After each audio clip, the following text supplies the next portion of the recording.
নমস্কাৰ আপোনালোক সকলোকে পুনৰবাৰ স্বাগতম জনাইছো মই মৌজিদ বন্ধুসকল পলকতে চাওক আজি সন্ধিয়াৰ 7টা গুৰুত্বপূৰ্ণ খবৰ প্ৰথমটো খবৰ কোন দিশে গতি কৰিছে ৰাজ্যৰ যুৱ প্ৰজন্ম এইবাৰ ৰাজ্যত সংঘটিত হৈছে আন এক চাঞ্চল্যকৰ ঘটনা 4 বছৰীয়া কন্যা সন্তানক এৰি উগ্ৰপন্থী সংগঠন আলফালৈ গল তিনিচুকীয়াৰ এইহাল দম্পতি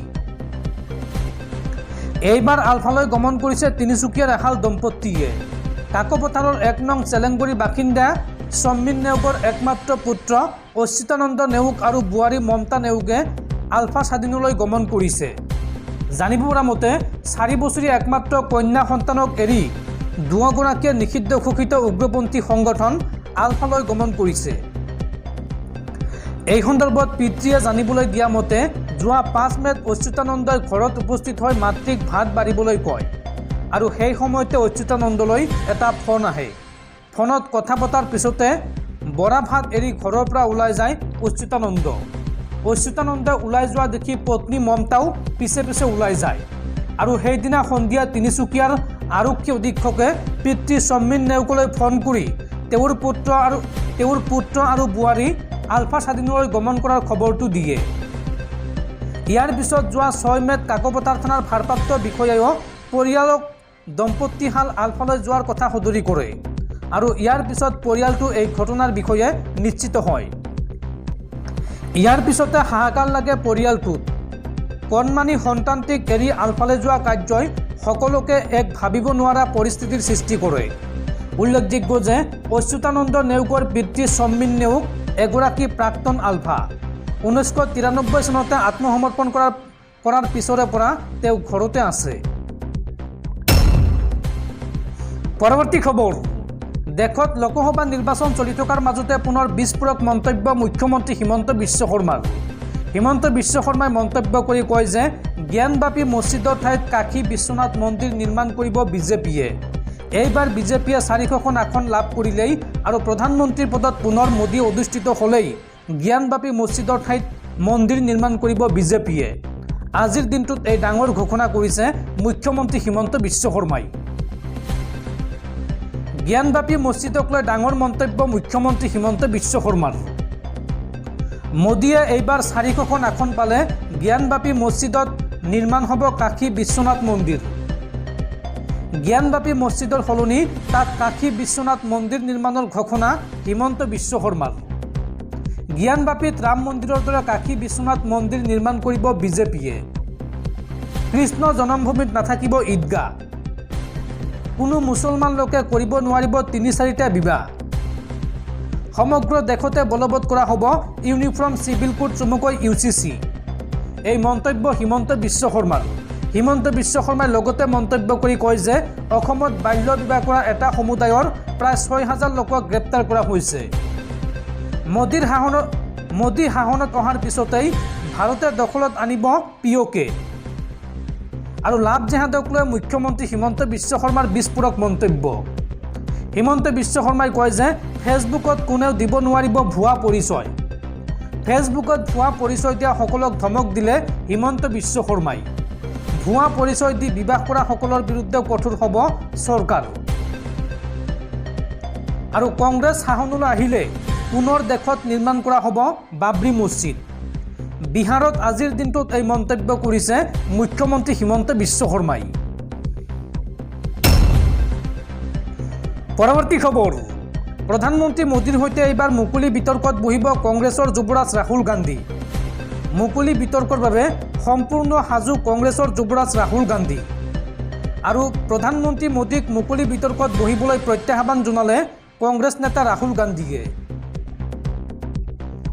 প্ৰধানমন্ত্ৰী নৰেন্দ্ৰ মোদীৰ সৈতে এইবাৰ মুকলি বিতৰ্কত বহিব কংগ্ৰেছ নেতা ৰাহুল গান্ধী প্ৰধানমন্ত্ৰী মোদীৰ লগত মুকলি বিতৰ্কৰ বাবে সাজু হৈছে কংগ্ৰেছৰ যুৱৰাজ উল্লেখযোগ্য যে প্ৰাক্তন ন্যায়াধীশ আৰু প্ৰাক্তন সাংবাদিকে প্ৰধানমন্ত্ৰী মোদী আৰু ৰাহুল গান্ধীক মুকলি বিতৰ্কত বহিবলৈ আহ্বান জনাইছিল আৰু এই বিতৰ্কক লৈ মুখ খুলিছে কংগ্ৰেছ নেতা ৰাহুল গান্ধীয়ে প্ৰধানমন্ত্ৰী মোদীৰ সৈতে মুকলি বিতৰ্কত বহিবলৈ মই 100% সাজু এই মন্তব্য কংগ্ৰেছ নেতা ৰাহুল গান্ধীৰ ৰাহুল গান্ধীয়ে লগতে কয় যে কিন্তু মোৰ সৈতে বিতৰ্কত বহিব নোখোজে প্ৰধানমন্ত্ৰী মোদী।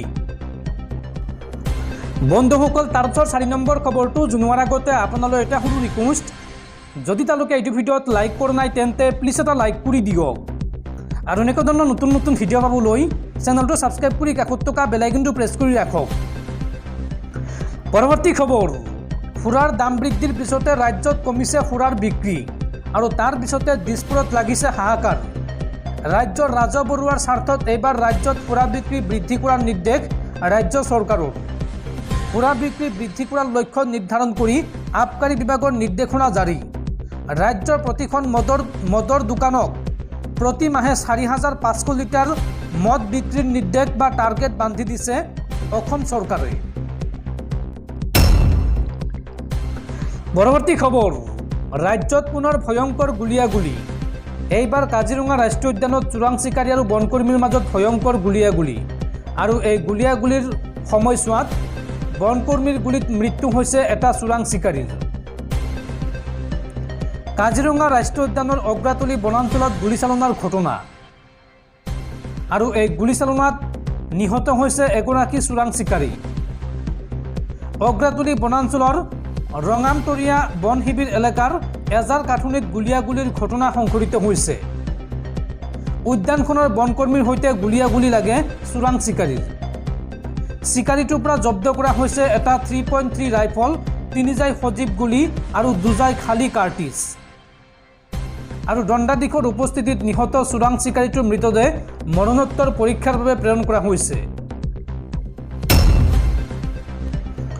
পৰৱৰ্তী খবৰ, দেশত পুনৰ আৰম্ভ হৈছে কৰোনাৰ সংক্ৰমণ আৰু উত্তৰ পূবত ধৰা পৰিছে প্ৰথমজন কোভিড আক্ৰান্ত ৰোগী আৰু কৰোনাৰ নতুন ভেৰিয়েণ্ট ফ্লাডক লৈ বিশ্বজুৰি হাহাকাৰ। উত্তৰ পূবত পুনৰ কোভিডৰ সংক্ৰমণ আৰম্ভ। এইবাৰ মণিপুৰত ধৰা পৰিছে প্ৰথমজন কোভিড ৰোগী। ইম্ফলত ধৰা পৰা ৰোগীগৰাকীক ৰখা হৈছে JNIMSত। আনহাতে বিশ্বজুৰি নতুন কৰোনাৰ ভেৰিয়েণ্টক লৈ আতংক অব্যাহত আছে। কৰোনাৰ নতুন ভেৰিয়েণ্ট ফ্লাডক লৈ বৃদ্ধি পাইছে উত্তেজনা। আমেৰিকাত ধৰা পৰিছে কোভিডৰ এই নতুন সংস্কৰণ আৰু ভেকচিন আৰু বুষ্টাৰ ড'জ লোৱাসকলক নিৰাপদ নহয় কৰোনাৰ এই নতুন ভেৰিয়েণ্টৰ পৰা। গৱেষকসকলে সদৰি কৰিলে এই কথা। উল্লেখযোগ্য যে ডায়েবেটিছ আৰু হৃদৰোগীক সহজে আক্ৰমণ কৰে এইবিধ ভেৰিয়েণ্টে। পৰৱৰ্তী খবৰ, প্ৰচণ্ড গৰমৰ মাজতে ভাৰতীয় বতৰ বিজ্ঞান কেন্দ্ৰৰ আগজাননী।